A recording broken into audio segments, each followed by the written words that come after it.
Hi everyone, and welcome to another episode of Lockdown Dads. My name's Ian Dinwiddie. I'm the founder of Inspiring Dads, a coaching business that helps working dads to manage their stress and to balance work and fatherhood. I've got two kids. I've got a 10-year-old and a 7-year-old. My 10-year-old is currently at home with me due to a COVID outbreak, which we may or may not, which we will get onto later, because it's kind of a little bit meh this week.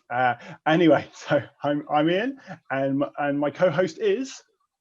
I'm James Miller, editor of workingdads.co.uk, author of Dads Don't Babysit, and father of two as well, two different children.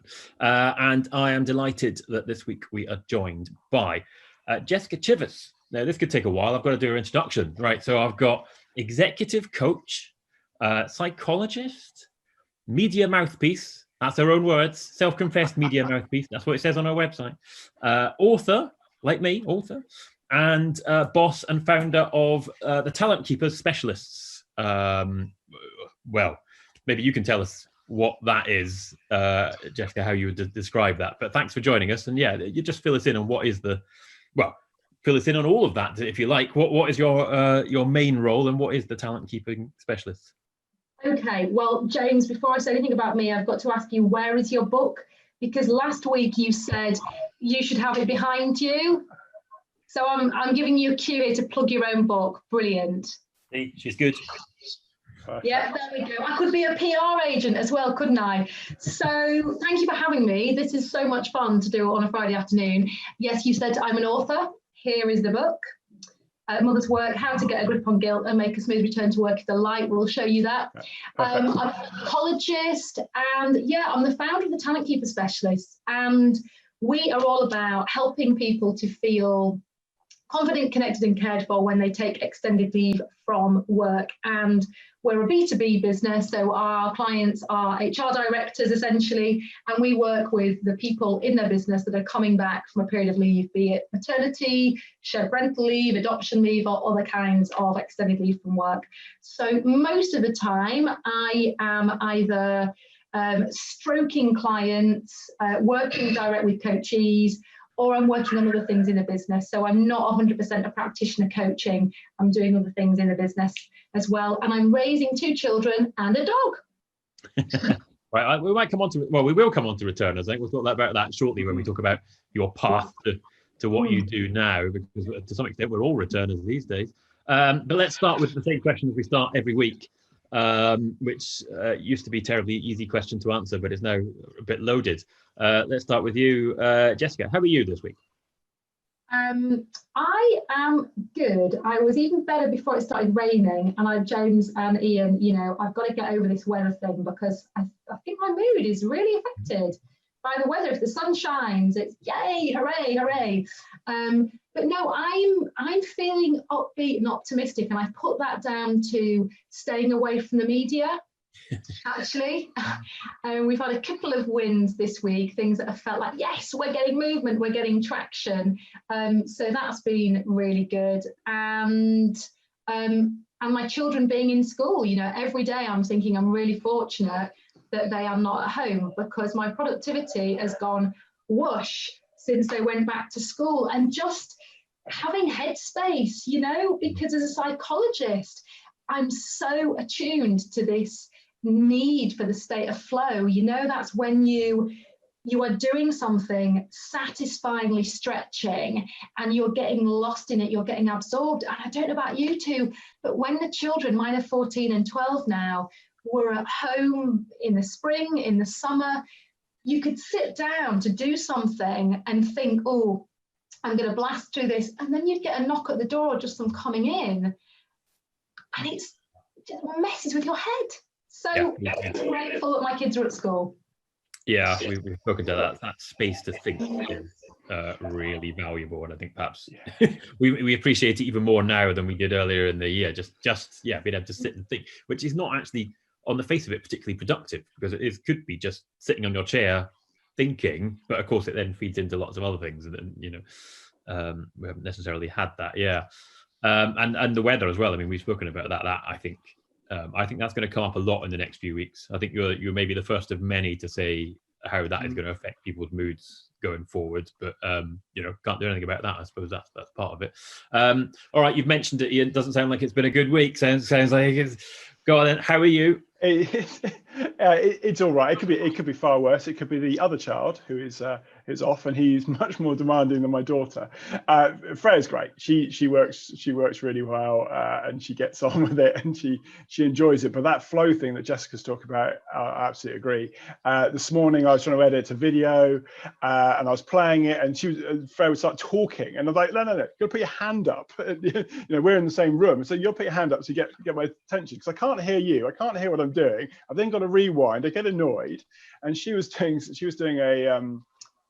something English related, which was understanding what happens when people are stressed, stress and anxiety. And so she had to come up with words about stress and anxiety. So we had a real life example of Daddy just going, just stop, don't, enough. So yeah, it's kind of all merged into one this week. I'm trying not to be too too harsh on myself and what I've got done. Yesterday I'm not usually I get to the end of the day and I'm pretty content with what I've achieved.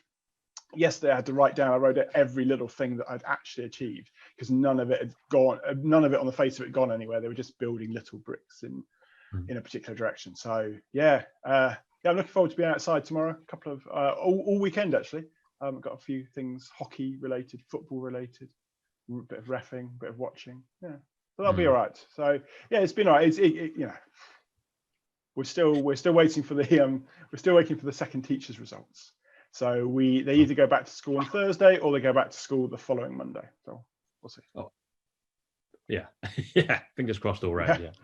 It's all right. Absolutely. It's all right. What about you, James? You were gearing up for some big golf weekend, weren't you? With your brother, I think? Yeah, which I lost, obviously. 20 years now, and my brother still has not relinquished his hold on the trophy. But next time, getting the next one already booked in for next spring. So we go again.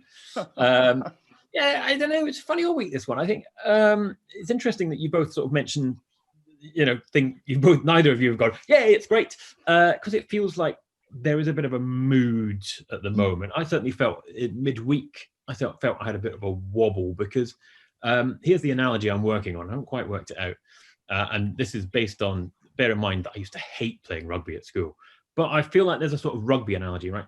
In the spring, it was like a scrum, right? You were, you knew what you're up against, you set yourself, and we engaged. And you went, right, here's the thing, let's do it. And it's going to hurt, and it's going to be tough, and we're going to do it. And now it feels like, this is where the analogy goes a bit wonky. It feels like a game of rugby with no rules, right? Everyone's running around. We don't know what we're supposed to be doing. The ball is funny shaped. It's not like football. You've got a round ball and a goal. I know what I've got to do. I've got to put that in there. Yeah. The ball, what the hell do I do with this? I don't really know. And it just feels like everyone's a bit, I don't really know what I'm supposed to be doing. Where do I fit into this? And I think that not knowing and having no rules is really tricky. And I sort of felt midweek a bit, it was waiting for, I'm supposed to be going to Scotland in a couple of weeks, waiting for Nicola Sturgeon to say whatever she was going to say, and then that got put back by a day and all this sort of stuff. It just felt a bit, running around not really knowing what the way forward is or what we're trying to achieve. And I just, it wasn't, to be honest, now it's Friday afternoon, I'm feeling a lot cheerier. And as you say, the weather forecast doesn't look too bad for the weekend. Again, the weather comes up, we can get outside, we can get whatever. I'm lucky enough, we can get in the garden, whatever, and just get outside, which I think makes a big difference. And we'll maybe talk about that in a bit, because I know Jessica's been talking about all walks this week, getting outside.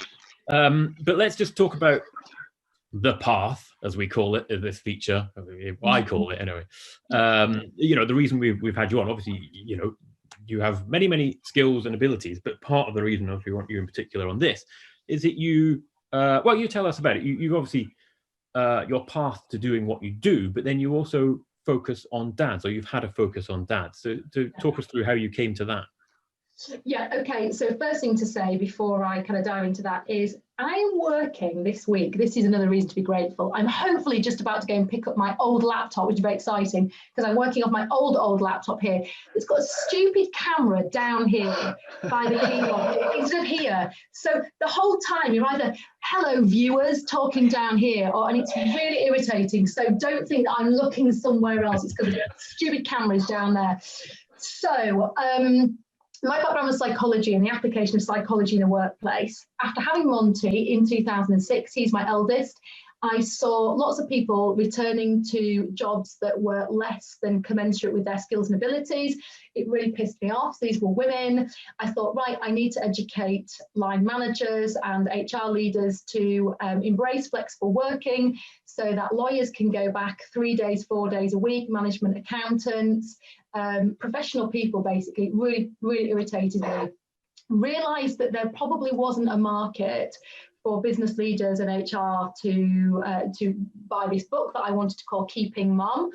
I can't remember what the subtitle was that I had for it. But anyway, I wrote this. I wrote Mother's Work, which was about empowering the individuals to navigate their return to work, including asking for flexibility so they could combine working and caring. About a year after the book came out, I set up the Talent Keeper Specialist, which was really focused on women coming back from mat leave. And so that was about coaching and it was about line manager education, because I'd always, having done quite a lot of work with line managers in my work prior to working for myself, I thought the real key here is in educating those line managers, because you can pump someone up to come back from leave, get them feeling really strong, credible, capable. But if you've got a line manager who is not understanding or is not recognising this person doesn't want to be overly stretched or underwhelmed, then you've got someone coming back who's not really going to perform at her best. So there was always a focus on line managers. And about a year into the business, I thought, hang on, the work that we are doing here is relevant to people coming back from any type of leave. So not just mothers, it could be fathers, although shared parental leave was not a thing back then. So we've only had shared parental leave with us, since 2016 as it is? 2016? Yeah, 15, 16, is it April 15? Something like that, yeah. It was April time. It's not actually that long, is it? No, it's not. So we work with people coming back from all types of leave, and even employers where men are not taking shared parental leave, so they're not off for many weeks or months. There's a recognition by some of our clients, and Ian, you know, because you've done some coaching work with some of our clients, that becoming a parent is a time when you can wobble and just do with an independent ear to talk through some of those things that you're grappling with. So that's the Talent Keeper Specialist. And one of the big things that we have been working on over the last few years that's been a complete labour of love has been a new product called Comeback Community. That's what you see behind me. And Comeback Community, really, that came about, a big turning point, having sat on this idea for quite a number of years. The idea being that instead of just having coaching, which in my experience, and Ian, you know, you say if your experience is different, that coaching will only ever be put in place for people who occupy this sort of level of the org chart, you know, the higher levels, or perhaps someone who's at flight risk and they're in a hard to recruit role. It's in your interest to shore up that person. But I was hearing at the same time HR sort of say, I wish there was something that we could do for everybody. Now, with big clients, so ITV is a client, when they've got big numbers of people taking leave or coming back at any one time, you can run group workshops. But where you haven't got big numbers or a concentration of geography, it becomes tricky doing that. And I thought, this is an idea I had years ago, is how about if we created a whole lot of digital resources to support anybody, regardless of their grade, their role, their geography. And I sat on that idea for ages. And the turning point for me was a mentor of mine at the time. He said, you should read a book called Why Most Small Businesses Fail and What to Do About It. I think that was it. Copy is missing from the bookshelf because I lent it to someone who obviously found it so good she's kept hold of it. And it made me start to think about playing big and how I needed to get on with this project. So that was a huge turning point for me. And like I say, it's been a labour of love. There's no investment, outside investment in it, but lockdown was a real catalyst for me sort of starting to play bigger and starting to focus much more on that. And I won't bore you with it all now, but we can have a great conversation about entrepreneurship and how you decide how you spend your time and projects and passion projects versus the thing that's giving you the money right now, you know. So that's where I'm at. That's where the business has come from and where we're going. And there's been a lot more comebacks recently. I wonder how that's played, because certainly I was furloughed for 2-3 months and earlier in the year, and I wrote about it when I came back to work. I understand now, in a way that perhaps I hadn't before. I've written books about it, and God knows, I'm a feminist to my core. But now that I've been off for 3 months and come back, I understand that lack of confidence, the issues that come with being a returner of sorts. And obviously, there's a lot more people of all, all stripes have been returners this year. How's that been for you? Has there been more interest in your work around returners, or I don't know, maybe there's just no money in the economy, so everybody's just muddling through? That could well be, or maybe a mixture of both. No, that's a great question, James. A couple of responses to that. We've had a couple of great media pieces, so something in the Times and something in the Telegraph, because of my expertise around people coming back from furlough. And one of the things we decided to do with the platform was to put a free resource area on there called COVID-19. So it's in front of the paywall, just with some resources for people who are, finding their way through this, so line managers and team members.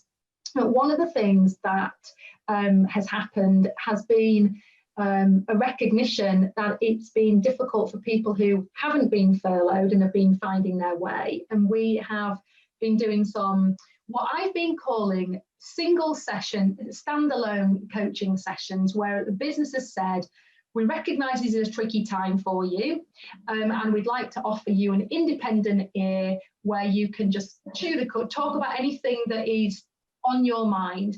And that's been really lovely. And actually that came about through me reaching out to the heads of HR in our smaller clients. So there'll still be big brand names that but I've got a small HR team. And I said, look, this must be really difficult for you. If you would like, an independent ear, if you just want to sound off to me, or you want some coaching time, no fees, this is just me to you. We've got a relationship.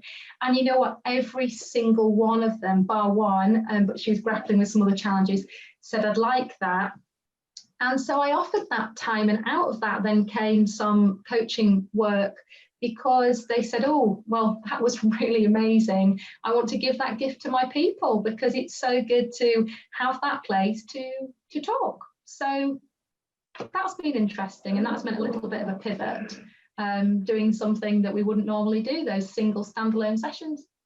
Yeah. That's good. Jessica, we obviously on this show, as it's Lockdown Dads, we talk a lot about how things sort of affect dads and the sort of environment for working dads in particular. And I've worked, as we mentioned before, I've worked for you before in terms of coaching. How do you think over the years since you set up Talent Keeper Specialists, has the environment changed for working dads, and perhaps their role as both workers and as fathers within the workplace? I think that it's a really mixed bag. And what I mean by that is, I think in some organisations where you've had perhaps 1 or 2 men start to take shared parental leave, because that's where it really starts, right? If we get more men taking shared parental leave, you set the tone, you set the expectation among your colleagues from the word go, when your partner, if you're in a partnership, just sets the tone for a different experience. So in organisations where there has been a couple of senior men, because it often is senior men that help make the change, that then we've seen a whole improvement around men's ability to both earn and to care and to work flexibly and to talk about, oh, I can't make that meeting because I'm doing the drop-off this morning. So I think we've seen lots of positive change in some places. And I'll call out PwC as a place that's been doing great stuff. They very kindly invited me to a breakfast a few years ago, and they've done a fantastic film showcase of men in their organisation that were taking shared parental leave, and how they're handsomely paying shared parental leave now. You know, it's 100% pay, I think it was, just as it is for maternity leave for the first 6 months. But then you've got other places where nothing has changed, you know, because they haven't had that touch paper yet, that senior man who's taking shared parental leave that suddenly normalised things. It doesn't take much to normalise things, but you've got to, there's got to be someone who gets this started. And that's, you know, James, you were saying earlier about, you know, you knew that I had an interest in dads, and that's what led, not last year, the year before, I think it was, or was it last year, us starting a campaign called hashtag #DadBe1. And that was all about, you know, when a woman gets pregnant, she gets given this form called the MAT-B1 form. And it's a piece of paper, it's a legal document that a woman takes to her employer to say, I am pregnant. And then that sparks all sorts of internal process within the organisation. Well, my argument was, if we had a #DadBe1 form that an expectant father took to his employer, then that would then spark these conversations about, you know, James, Ian, think about shared parental leave, here's how we can support you. And I think without that piece of paper going to the employer, a lot of men just don't talk about being expectant fathers, and therefore they don't get the support that I think they should. Yeah, I'd forgotten about #DadBe1 to my shame, because, you know, remarkable that I've forgotten it, because I mention it to so many people. Because it's such an obvious, simple thing. I mean, that's the key to this, isn't it? Is not making it hard, not trying to sell highbrow, you know, which I'd love to say, look, you'll get to gender equality and everything will be better, you know, if you do this. Don't care. Look, just this one bit of paper, that's really easy. You know, it's a very about solutions, and it's a really simple solution. But I guess one of the interesting things about #DadBe1 is that, with all due respect, it didn't fly. It's so obvious to people like you and me, and I think that's often one of the problems with the whole sort of dad's agenda. And it's one of the things we find at Working Dads is that people think about mums, think about maternity, think about returners from maternity, and yet dads just, there's a smaller group, and they sort of, oh, it doesn't really matter, and it's like, it does. I don't know if either of you got thoughts on how we change that mindset. Well, I mean, like you, obviously, I'm preaching to converted here, but I don't think it's just because it's about the dad's agenda. I do think, just thinking from a commercial mindset, I think you've actually got to have a really big marketing effort behind anything like this. Because I sort of put that idea out there, this #DadBe1, thinking, well, that's a catchy name, and set up this petition to government. But unless you've got, say, a celebrity figure or a big marketing budget who is going to be doing this relentlessly, that, for me, that was just made sense. It was something I could put a bit of headspace into. But ultimately, I'm a practitioner.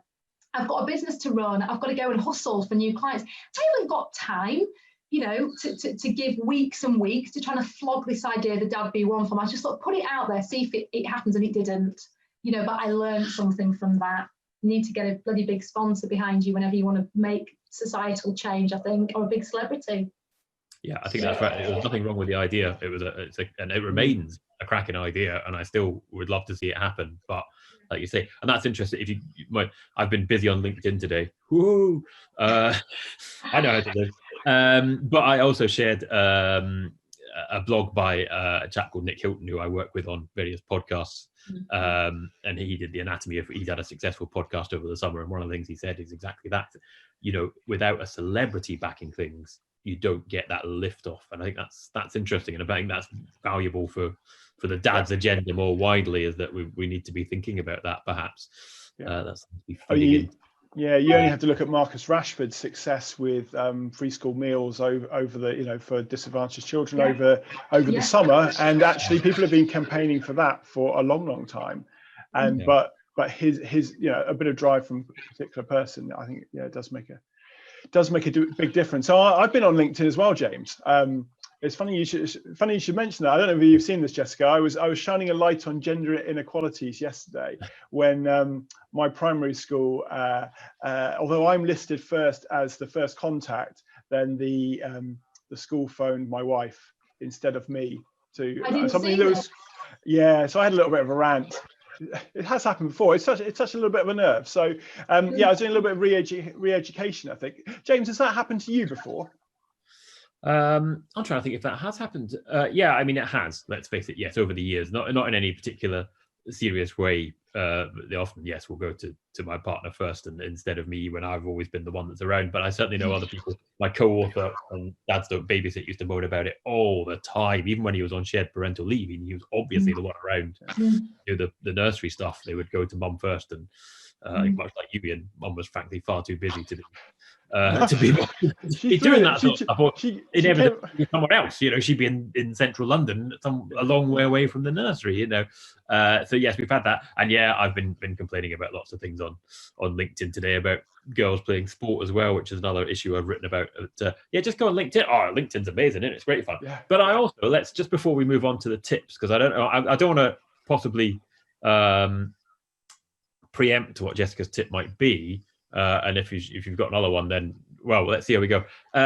Also on LinkedIn, there's videos of you with a very nice umbrella, just outside, talking about the value of being outside, which I think, given we've talked about the weather, is an interesting one. You've got some good ideas on basically just get outside if you can, yeah? Well, totally. So that umbrella is one of 3 very jazzy umbrellas. So this is my way of embracing the wet. Is, have a gorgeous umbrella that you want to take for a ride. It doesn't help, though, that I have a dog who seems water repellent, and Rocky is a whippet who does not like going near water, so I have to drag the dog out. Like, I don't know, we're going for a walk, we go for a drag. But yes, you're right. So on LinkedIn this week, I posted a 2-minute film talking about oar walks. So oar as in AWE. And this comes from some new research which shows that if we spend just 15 minutes once a week, in this study, it was 15 minutes once a week, 8 weeks, participants going outside, and they had to walk with the expressed intention of finding something wondrous or amazing in nature. And the experiment, it was a collaboration between Trinity College Dublin and University of California, San Francisco. And they got a control group where they asked the same control group to go out and walk for 15 minutes once a week. I mean, presumably they were doing other walking as well, but not to focus on this oar aspect. And the researchers found several really interesting things. The first is that when you go out and walk and look for something amazing, you have higher levels of positive emotions such as compassion and gratitude, which I look at and think, well, that's really great from a pro-social, looking out for your colleagues, a bit of compassion, that's really helpful. And there was something else. What was the other thing that I thought was really fascinating? It's gone, it's left my head. But I was tying it back in this post to the idea of invite a colleague out for an oar walk, because if you're not able to go to the office, there are lots of people coming back from leave, so maternity returners, people who've been on furlough, who are trying to get going again, who the relationships in the office over this format is just not working for them. So why not meet up with someone one-to-one, socially distanced, clearly, but meet up with them and wonder at nature together, but kind of catch up on the stuff that I call office osmosis, that you're just not getting and hearing when you're not in the office. So that was me on LinkedIn this week with my umbrella. So go and have a look on LinkedIn. So you haven't taken my tip away from me, James. I've still got that. Okay, well, yeah, I just think that nature thing's interesting for office osmosis. That's a good turn of phrase, isn't it? I'm having that. Particularly for men and dads, there's a certain amount of anecdotal evidence that men and dads are particularly missing that office environment because they're more used to being in it, perhaps. So you can sort of reimagine that outside. But there's also, that might be a bit weird for men to say, let's go for a walk together. But I think get over it, basically. Totally, get over it, just do it, and see it as you're trying to think about somebody else rather than your own needs. Just think there's probably someone else in the office who they really could do with meeting up. So whether it's someone returning from a period of absence, someone else who lives alone, or just someone else who really likes the office environment and they're missing out, just say, come on, why don't we meet somewhere between our homes? Let's go. I know you've got a dog, I've got a dog, and just suggest it, just do it. Go on then. What's your other tip? Since we're moving on to the tips. Okay, so this is one that is coming up an awful lot in coaching conversations, and one that's gone down well with lots of men as well. And it's something that you were both saying last week. I think, James, you were talking about not having that at the end of the day, the blurring of boundaries between work and home. I think you were saying. So here's my tip: at the end of the day, pen, notebook, 3 minutes. Okay, 3 minutes. First minute, I want you to think about 3 things that have gone well today and why.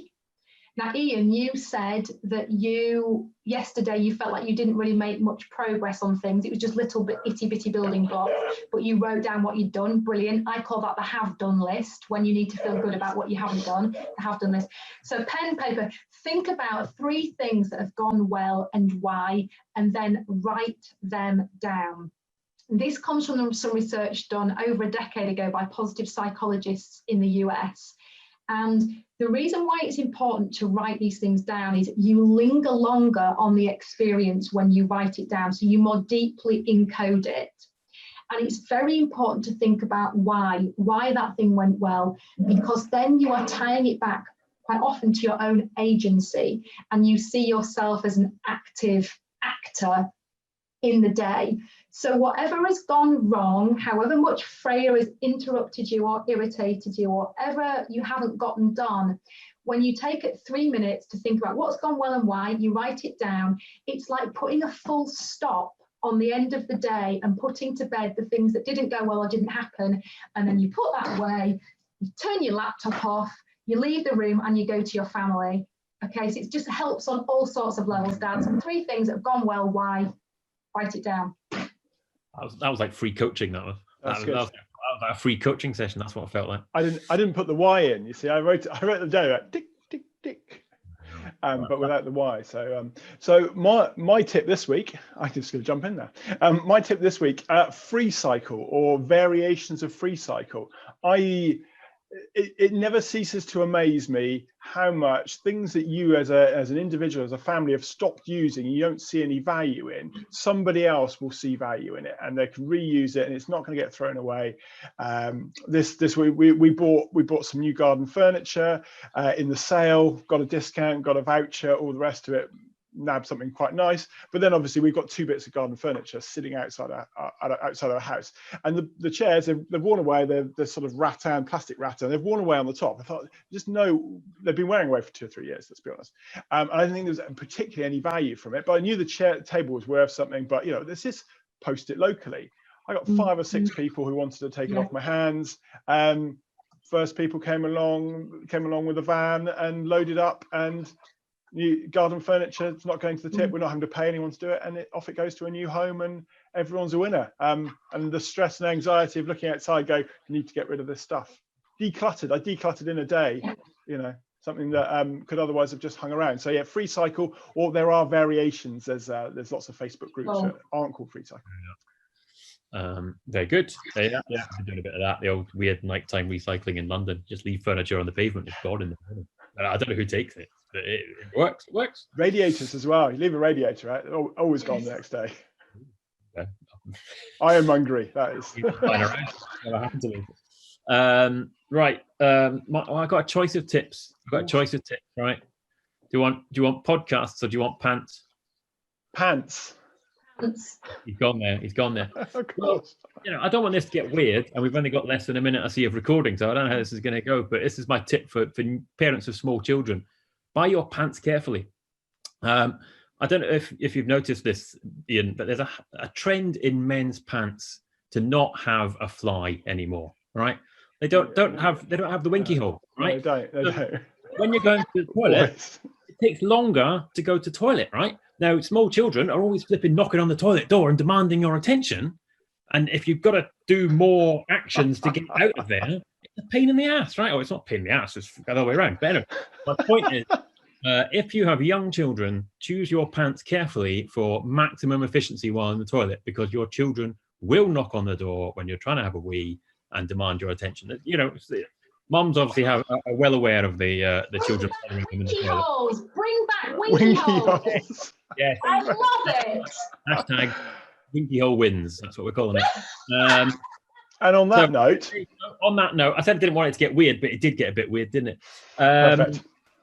Jessica, where do we go to see all your stuff? Talentkeepers.co.uk. Talentkeepers.co.uk. Brilliant. Thanks for joining us. Thank you very much, everyone, for listening to this episode of Lockdown Dads. Jessica, thank you very much for being here today and joining us. And we're back next week for another episode and more amazing tips. Thank you very much, everyone. Goodbye. Cheers.